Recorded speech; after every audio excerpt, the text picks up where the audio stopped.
Hello, I'm Felicia Vereen, always known as Fee. Hey Fee, and I'm your girl Sharita 3, better known as Red. And we are Inspire Her, the Total Woman Podcast, a new podcast all about uplifting you. Yes. Because friends, face it, you are awesome. We'll be chatting up about topics we love to talk about, all the things we as women must juggle every day and the ish we complain about. But who's listening? Girl, we'll chat about the struggle, the job, and about him. You know who we talking about. Girl. That boo, husband, boyfriend, ex, whatever you calling them today. Our lovely hellions, kids. Our angels. But seriously, friends, life happens, and we don't always get a chance to talk about it. We take it on the chin and we keep it moving. Because that's what we were told to do. Yep. But here on Inspire Her, the Total Woman Podcast with Red and Fee, we are the friends you love to hang out with.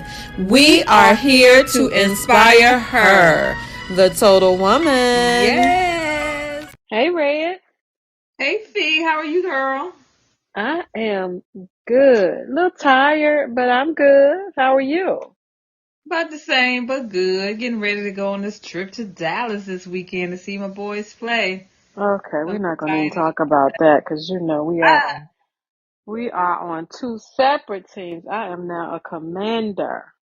Oh wow, yeah, we're polar opposites when it comes to football. Yes, ma'am. I might be a polar opposite with that name, but we're not gonna talk about that. I don't know about being a commander, but I'm riding to the day I die. But anyway, so I do hope you have fun. Well, thank you. I appreciate that. What's going on with this episode? What we got for this episode?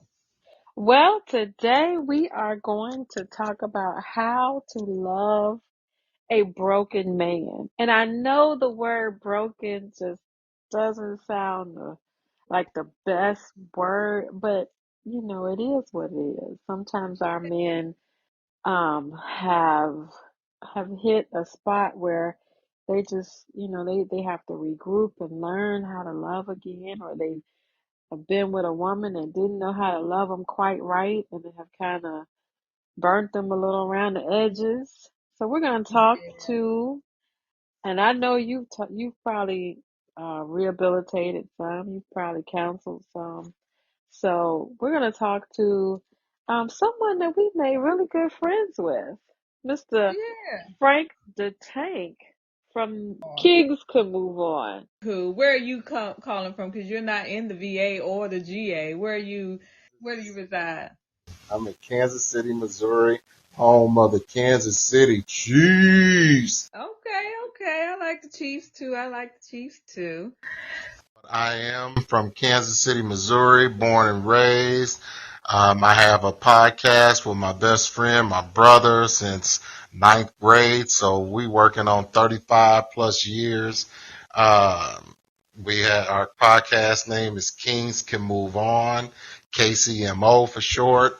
And we partnered with you ladies and have had a wonderful, wonderful partnership and friendship since. I think we got them by a year, Fee. The friendships. That's awesome. You don't find friendships that last that long. And isn't that ironic that we've been friends for over 35 years and decided to do a podcast and then, meet up with you guys who've been friends for 35 years and are doing a podcast together. I think that's like, what you call it? Chemistry and kismet. Yes. What is the word I'm looking for? It escapes me. But yes, I think that's awesome. So I know, Fee has been on your show, and when we've done a couple of episodes, you've been on here, and you talked about your experiences with your exes and how it scarred you. Would you consider yourself a broken man? I consider myself a hairline fractured man. I like that. I like Not that. Hairline fracture. Hairline fracture. It's a hairline fracture. It wasn't a clean break. I'm not clean. It's not a clean broken man, but definitely a hairline fracture. All right, don't claim it. What had happened in your life, or what has happened in your life to cause that fracture? Well, I will say, Red, y'all women are all foul. I think foul, ratchet, and all. Let me We ain't Jack. stop. I truly think it was me making in life. We all make wrong decisions, and um, although we may think we're right going into it, we don't. We never connect the dots while we're in the situation. We can only connect the dots going backwards, never forwards. So looking back in the situations that I was in, it just wasn't the greatest situation for me to be in. However, I have three wonderful kids out of the situations that were bad situations for me, but some wonderful, wonderful things came out of those situations. Awesome. That's the one we did. I think we did with you guys about money and relationships. And I know Right. that particular thing sticks to you, and you had a lot to say about that. And I know having money and being self-sufficient financially and financially stable means a lot to you. And I know that that had a lot to do with one of the relationships demise. You want to talk to us about that? Yeah, so my second relationship, and when I say relationship, marriage, I've been married twice. I'm a two-time loser in that Don't aspect. claim that. Positive self-talk. No, I lost in that. I positively lost in those situations, but I'm a better person for it. I lost in it. But I will say that during my second marriage, we were together. We started dating in '04 and married in '07. Started living together in '05. But during that time, I was the breadwinner, quote unquote. But when I say breadwinner, I just made more than her. Um, and we were, it wasn't a whole lot more than her, but it was more than her. And I was in the mortgage industry. And then when the mortgage industry tanked in 2008, that's when my income was a fourth of what it was when I was in that industry. And it was a big, big problem for us because it turned into um, me being able to financially take care of things to me depending on her to take care of everything. And that was a big burden that caused huge, huge fights, and um, it caused a lot of disrespect on her, on my end, coming from her. And of course she has her own story, and I'm not, I don't want to discount what she does because right now we do co-parent our daughter extremely well, but that was a huge problem for us when we were married. Okay. I know you've been on our show, and a lot of times when we talk about women and all the things that, I mean, some good things, some bad things, but you kind of harp on a little bit to me. That's why I asked you, would you consider this? You kind of harped on some of the things that we were saying that you were like, oh yeah, right, you know. So do you feel like it's going to, because of your past relationships, that it's going to take you a little bit of time to find that right woman and actually open your heart up to her because of your past? I absolutely feel that way, and and I've done a lot of reflection, and one of the things that I noticed was during the times that I've been in relationships, I have done things to where I've lost myself, and now I am single, and I am enjoying being single because I'm learning who I am, and it unfortunately it took a long time for me to get to that point because I had always jumped from relationship to relationship. And now that I've been single for a good minute, I'm enjoying finding out who I am and what I like. So I want to find someone when I do finally decide to find someone. I want to be in a space where I'm completely happy with myself, and I'm a true believer in the law of attraction. So I want to attract somebody into that, and where we can be happy and we can share things together instead of her trying to please me 100% or me trying to please her. Wow, it's interesting that you talked about the laws of attraction. So when you were attracting the women that didn't turn out to be unfavorable, looking back, can you see where, you know, it was something going on with you internally that made you choose these type of women? That's a good question because I've thought about that for a long time, seriously, because I'll tell you that just as far as my background, I came from a two-parent home. My mom and dad were together for 25 years before my dad unfortunately passed away. And I was 20 years old when he passed away, but that's what I saw. But when I got into a relationship with my high school sweetheart, she was divorced. I mean, excuse me, I'm sorry, she wasn't divorced. Her parents were divorced. And we still connected, and it was like we fell in love in high school, but as we got older, it just seems like we grew apart. And that was one of the things that I always said, that like I didn't understand why we fell apart, but I truly don't think that people understand, or young folks understand, that when you're young like that, it's that like Slick Rick said, a teenage love. But our teenage love went into adulthood because we had a child at 19. When I was 19 and she was 17, and we went through that break up, make up, break up, make up, break up, make up, and then we made up, and then we got pregnant again with our second son, and it was like, well, what's the normal thing to do is to ask her to marry me and us to go in and start building a family.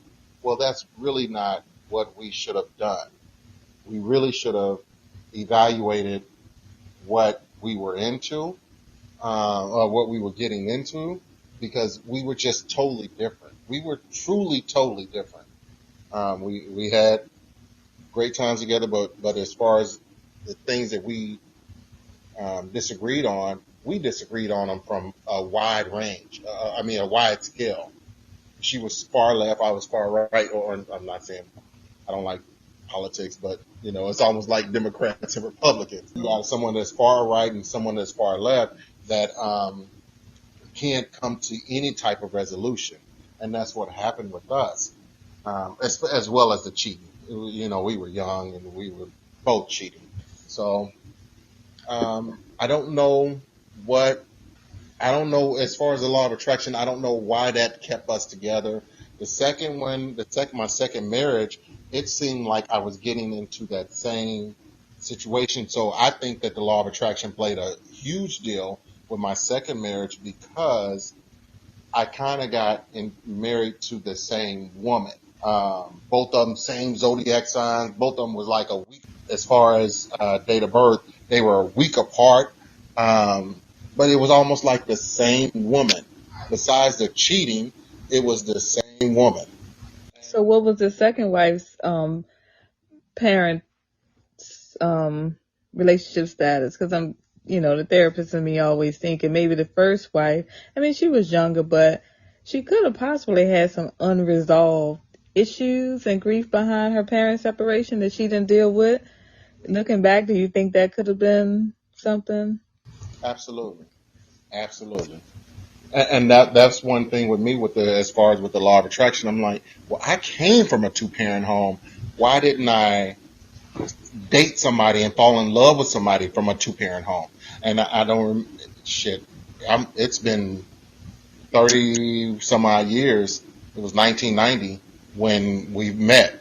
So I don't necessarily remember exactly what drew me to her. I mean, I remember she was cute as hell. I remember she was like, and she paid attention to me and all that stuff. And it seems like we liked a lot of the same things, but as we grew older, I just truly think that we were just really young at that time. 16 and 15, 16 and 14 and 15 or whatever. Yeah, that is young. So That's that, very young. yeah. So there's this notion that women marry their fathers. Is that the same thing with men marrying their mothers? Ooh, shut up. Uh-oh, you hit a soft spot. Yeah, because my mom is the same zodiac sign as they are. Get out of here. Wow. I'm not bullshitting. It was just like my mom, all three. Hold on. Long as they not Leos. No, they Okay, good. Sag- Wait a minute. Oh my Uh-oh, see? God. That's Fee. Oh That's my Fee the God. Oh Sagittarius. my God. yeah, all three of us Sagittarius, and so it was just like I and I adore. I like my mom is. Unfortunately, my mom is going through cancer right now, and Oh. I'm there for her every time, every doctor's appointment. She's about to start her chemo, and I'm going to be there. I'm actually going to be. I have my own place, but my place is going to be vacant for a while because I'm going to stay. I'm going back home to be with my mom. So, but I also know that as much as I love my mama, I can't live with my mama anymore. You know what I mean? Mm-hmm. So, and I see a lot of those characteristics in those women that my mom has. So maybe Wow. that's a part of that law of attraction. Could So be. do you find yourself being cautious? Well, let me ask this question first. What are those birth dates? Because if they October Sagittarius is different. We ain't got no October Sagittarius. Those are I mean Scorpio. November, December Sagittarius. So, my first wife was born December 4th. My mom was born December 14th, and my second wife was born November 28th. Oh, okay. Well, I'm to 25th, so. But anyway, December Sagittarius is a little different. No, the Sagittarius is a No, Sagittarius. it ain't. No, it ain't. I'm not claiming that. But anyway, do you find yourself being more cautious with women? Like you've gone through situations and like you're comparing the zodiac signs. Do you find yourself being more cautious with women? Like if somebody does something one of your ex-wives did, you're like, oh, wait a minute.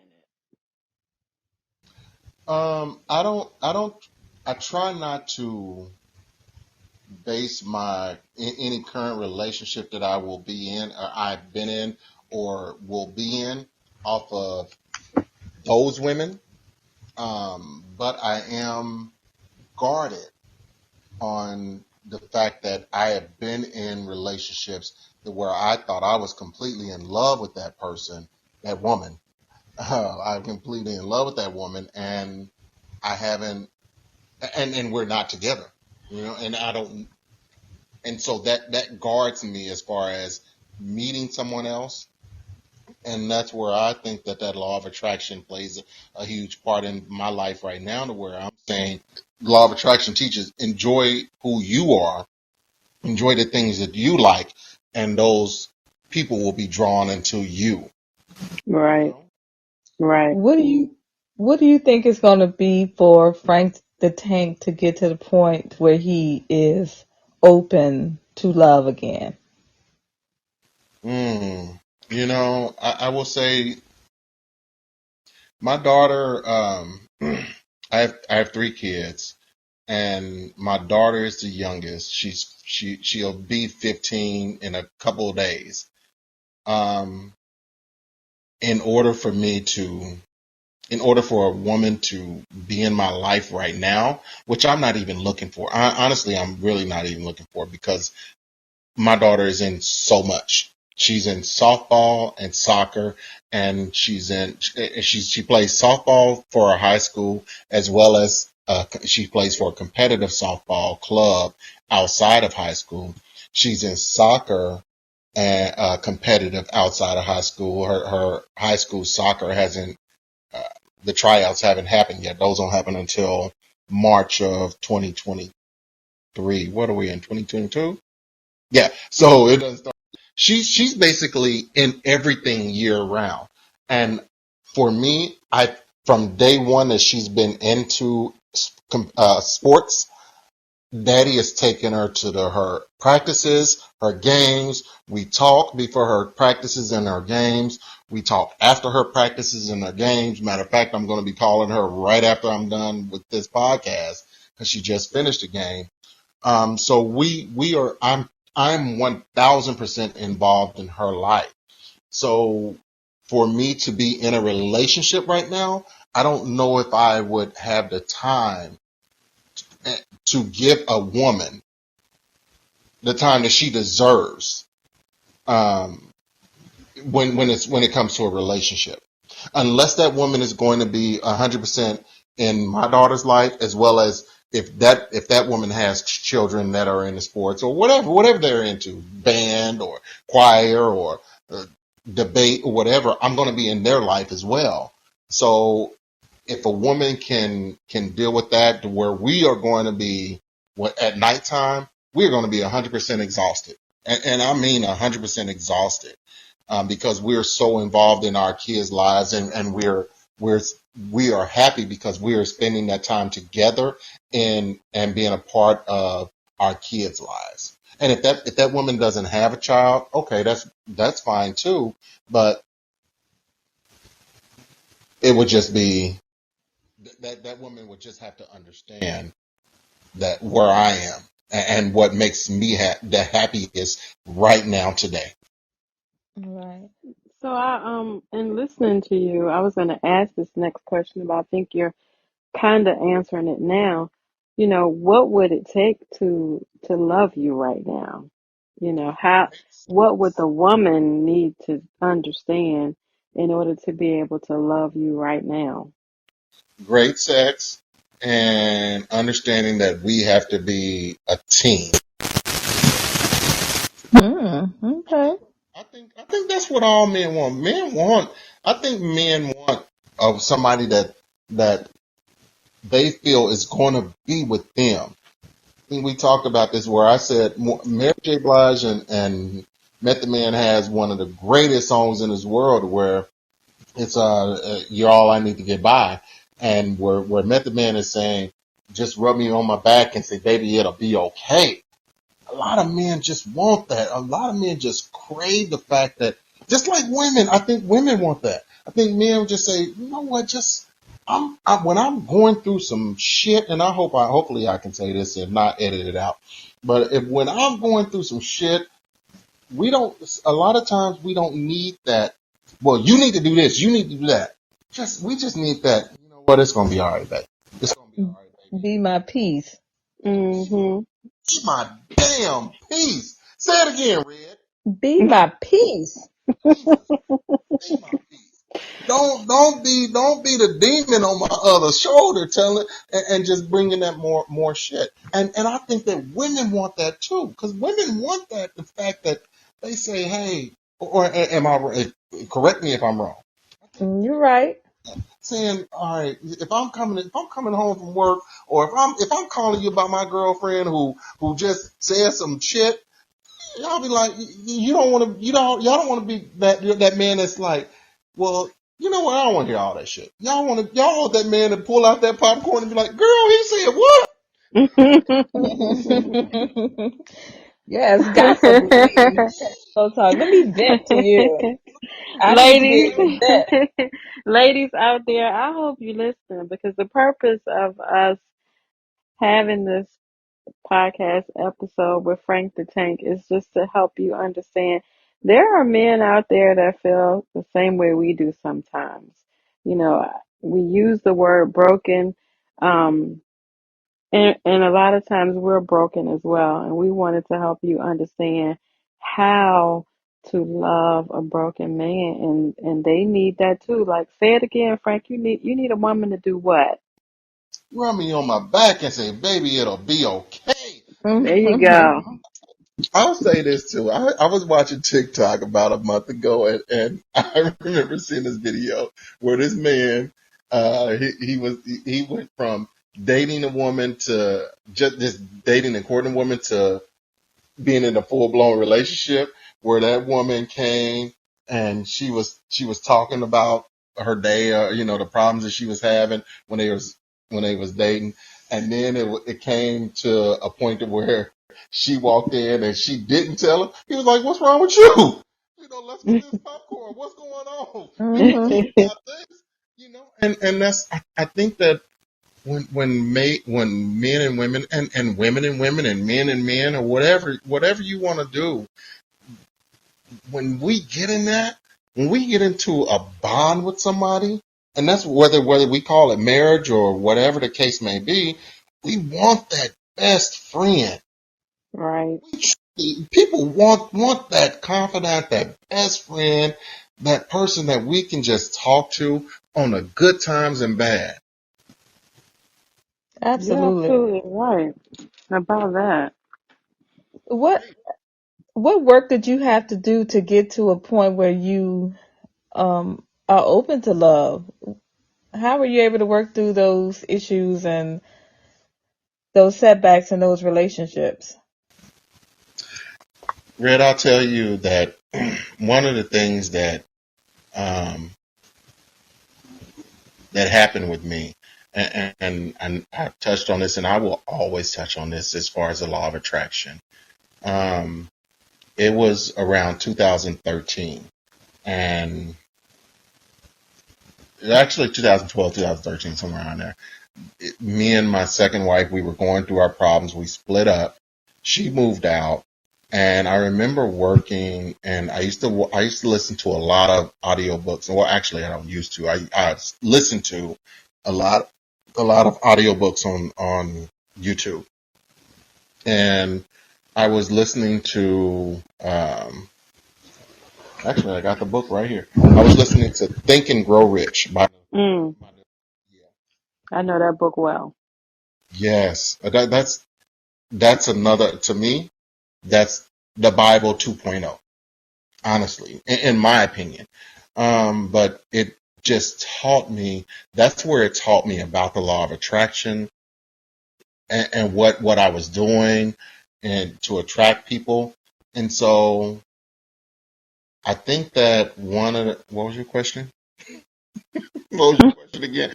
I'm sorry, I'm tired. I've been up since 2 o'clock this morning.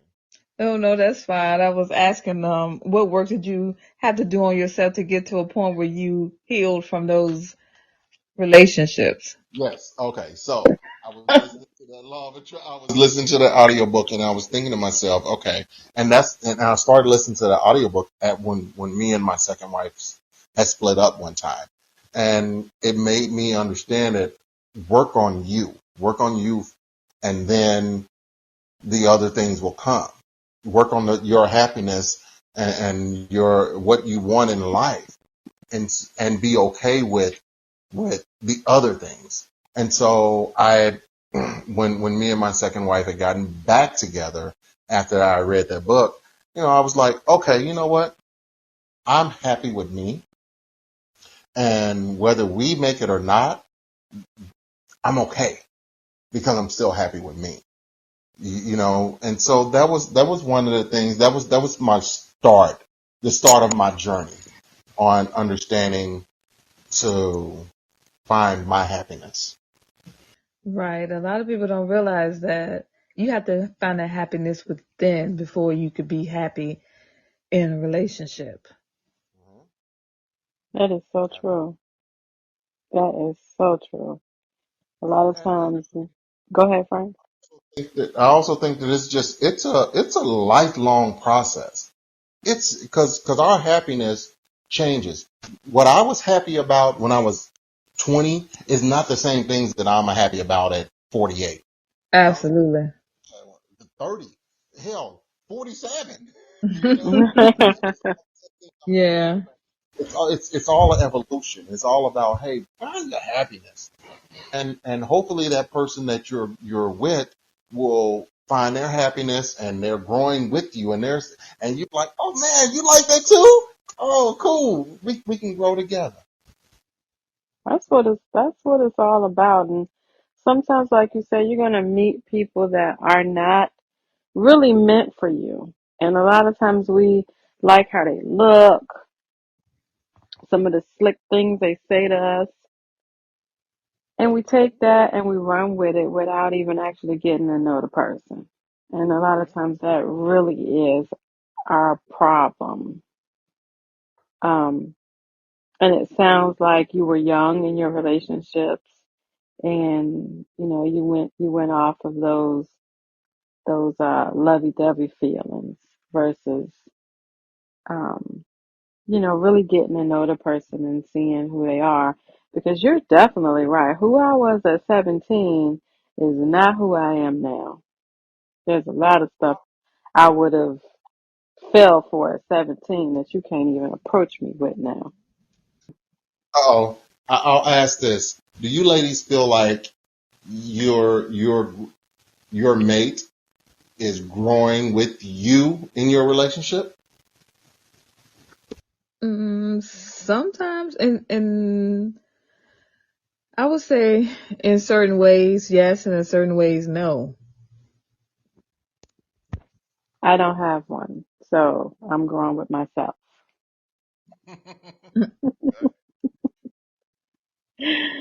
Frank, Yes, I wanted to ask you, and this may sound, you know, but I'm always thinking outside the box. I wanted to ask you, do you put so much energy and attention and time into your daughter as like a defense mechanism because you're not ready and you are still fearful of getting into a relationship and opening your heart to a woman? Yep. Okay, he just. I I got wanted to that. ask that same question. Yeah, I see it. Absolutely. And I say that because I feel like, and hopefully y'all don't hear me walking down my steps, but I just feel like I have someone that right now loves me unconditionally, Yep. you know, and I love her unconditionally. And don't get me wrong, I love my boy. I have 3 kids. Unfortunately, my son was murdered. My oldest son was murdered 5 years ago. I'm sorry to Wow. hear that. You had a lot of trauma too, Frank. I have, but I never, when somebody asks me how many kids I have, I never say I have 2 kids. I have 3 kids. That my son will be with me forever. Absolutely.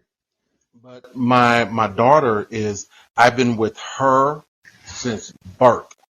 Unfortunately, with my boys, because me and her mom divorced, because me and their mom divorced, she did some things that kept them from me. And that's a huge part of my bitterness. But I will also tell you that my daughter, her mom doesn't do those things.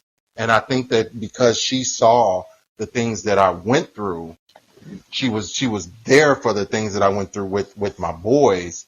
She respects me and my daughter's relationship enough to where my daughter and I, we have a phenomenal relationship. Yeah, we get mad at each other, but we just have a phenomenal relationship to where we spend a lot of time together. And I don't want to, I don't want to lose that like I lost it with my boys. Right. And that's understandable. Absolutely. Dad is a daughter's first love.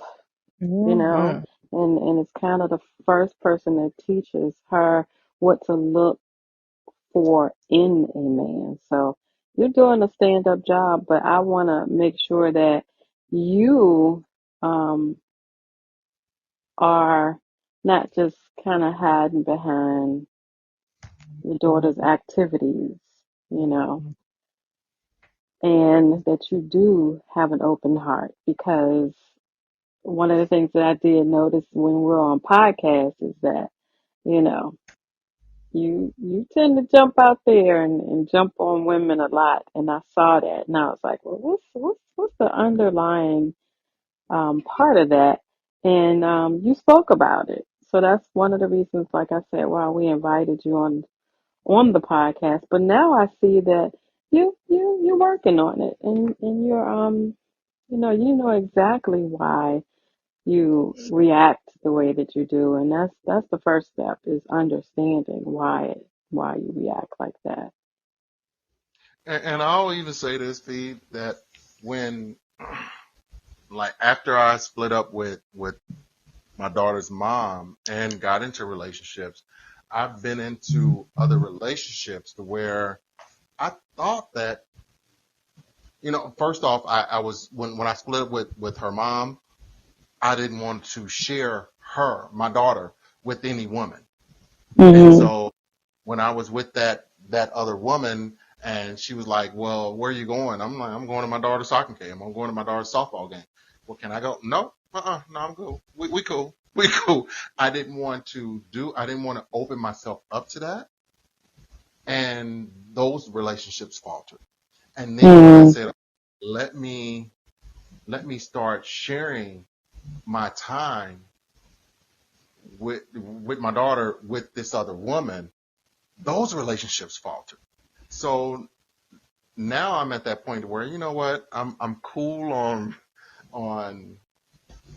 I want a relationship, but if a woman is going to leave me and my daughter again, I'm just really cautious about that. And I guess you can say I'm bitter. I guess you can say I'm broken. But that little girl, that little almost 15-year-old means so much to me. Mm-hmm. If somebody's going to leave that, then I don't need them in my life. And you might be at a point where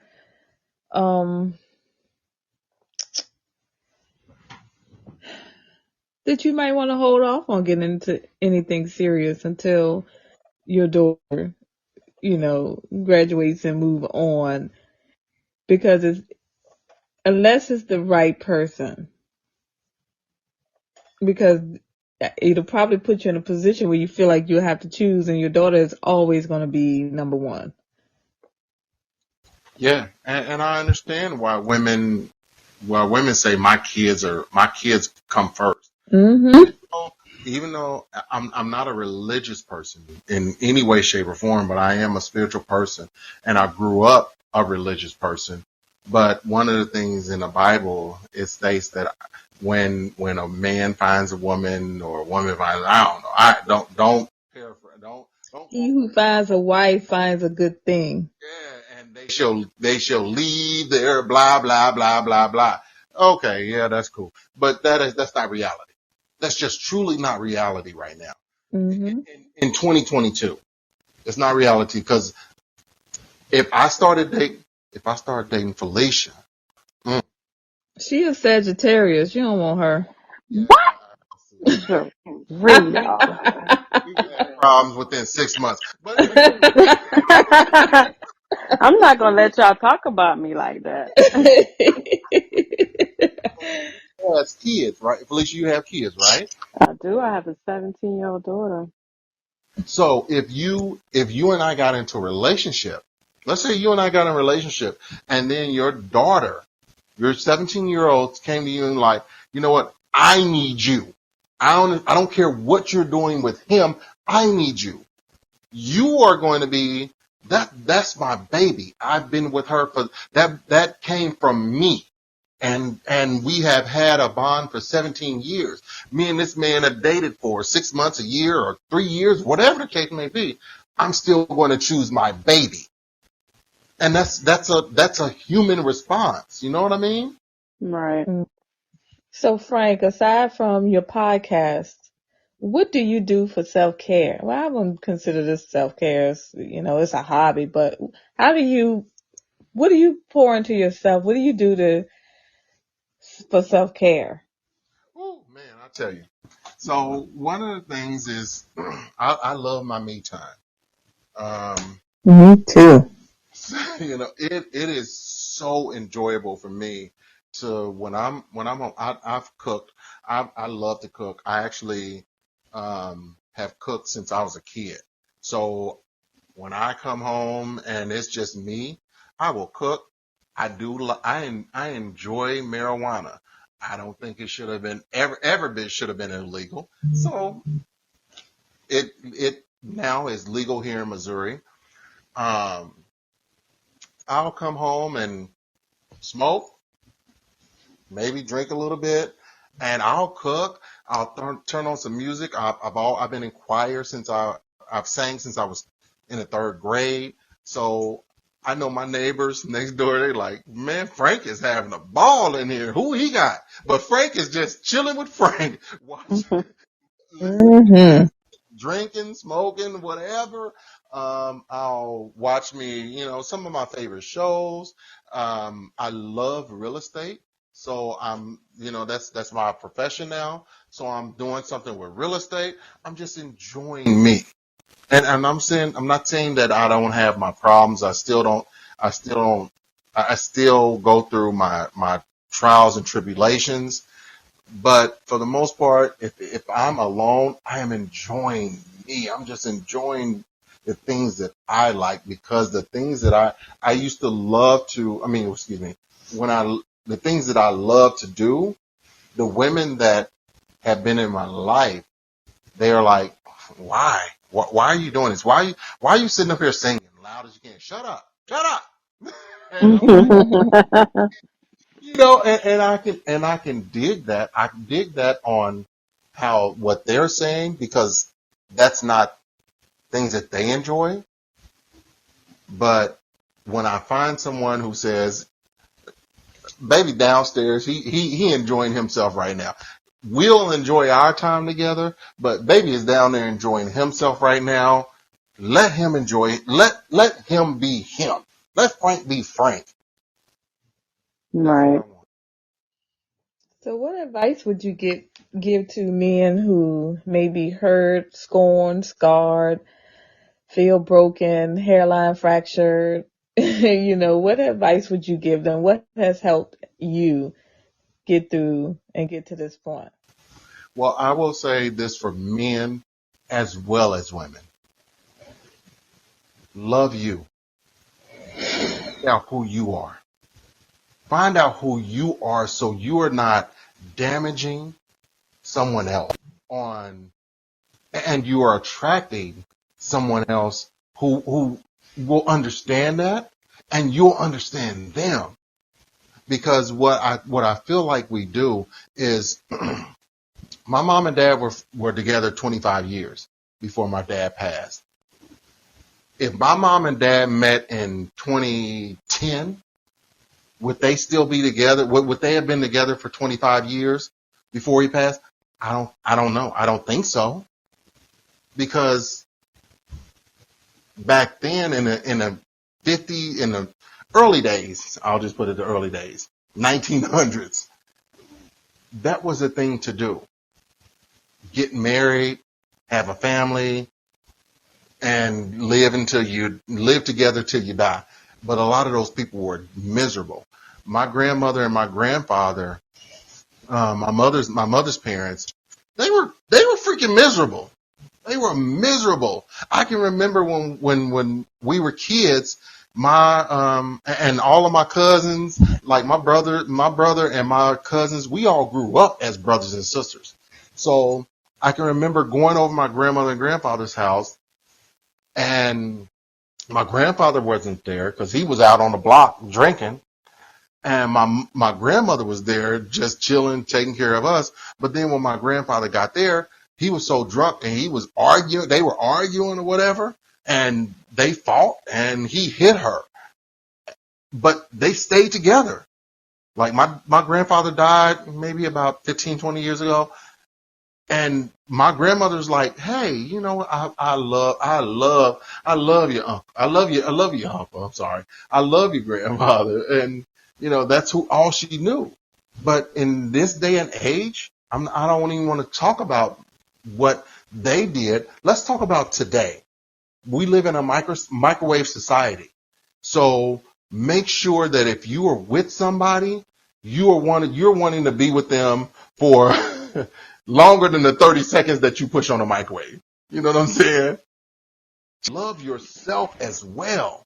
Love yourself so you can attract somebody that's going to love you and you can love, as well as y'all can grow together. Absolutely. Say a lot for people in the back. But we really appreciate you, Frank, and Well, sharing wait a this minute. story. I got one more question for him.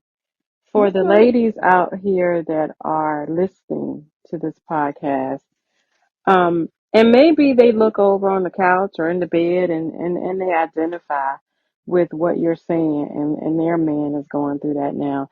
And they don't want to be a part of this microwave society. They want to kind of hold on. How do you think they should love their man? How to help him um, with his fractured heart? How to help mend it, put it back together? What would you want? I don't know if it's up to the other person to mend them. You can't fix anybody. Someone has to fix themselves. It's not like we are a car. Like if you bring me a car, if I'm a mechanic, if you bring me a car that needs a transmission, me as a mechanic, I should be able to fix that transmission. Mm-hmm. But we are not cars. We are people and humans that change and evolve over time. I would recommend that if that person is broken, quote unquote broken, get with someone like Red, who's a professional counselor, who's a professional, who knows what to look for in situations like that, and let that person say, hey, you need to go to this person. Let's help you get counseling to help you overcome whatever you are going through, because we all go through it. We all go through some shit in our lives. So find somebody to get you some help. I go to a counselor, and I don't have all the answers. And my counselor may not even have all the answers, but they can help guide me to what I'm going through. And I would say find somebody that can help you, whether that be a counselor, whether that be a parent, whether that be a friend, whether that be a coach, whatever the case may be. Find somebody to help you internalize those feelings and get you to that next step of life. Wow, I like that. Definitely, definitely do. Well, like Sharita was saying, go ahead, Sharita. Oh, I was just saying we appreciate you coming in and sharing your story, Just a lot of times men have a difficult time being vulnerable and being open about their feelings and being hurt. So we really appreciate you coming on. Thank y'all. Well, I'm gonna give you 2 seconds to do a little advertisement for your podcast. Go. All right. 1, 2. No. Time's up. Hey, um, people, men and women, we have a podcast called Kings Can Move On. Jason and I started this podcast because we were both fucked through the court system, but we have evolved now to where we're trying to help everybody. We're having great conversations with people. We have challenging conversations with people, and we just want everyone to grow. We just want everyone to grow. Don't become stagnant in your life. There was one thing that I always listen to motivational speakers. And Les Brown said, he's a huge motivational speaker, one of the best ones in the world. He said, "What are you doing in between your dash? We have a born date and we have an end date. Between that dash, you want to make sure that when you leave this earth, when your body leaves this earth, because our spirit never dies, but when our body leaves this earth, you want to make sure that when people are talking about you, they're saying, "Oh, Frank was an amazing person." And the only way that Frank can be an amazing person is Frank being a good person to Felicia, to Red, to Barbara, to Sue, to Jimmy, to John, everybody. And you just you gotta get there because we all can get there. We all are striving for greatness. All of us should be striving for greatness. All of us should be striving to be the best person that we can be. And that's all we want to do. When we leave this earth, leave it empty. I swear to you, when you leave this earth empty, your spirit is going to be like, woo! We lived a good one on this one. We lived a good one on this one. And that's what you want to be proud of. Because whatever your maker is, whoever your maker is, whatever you want to call them, God, Allah, Krishna, whomever, when you leave, when your body leaves this earth and your spirit goes back to that source, you just want to hear that source say, well done. Well done. You did a great job. I said, Frank, I might want you to do my eulogy. Amen, but he almost got me up in the middle of the floor doing the praise dance. Yeah. Yes. We always want to hear.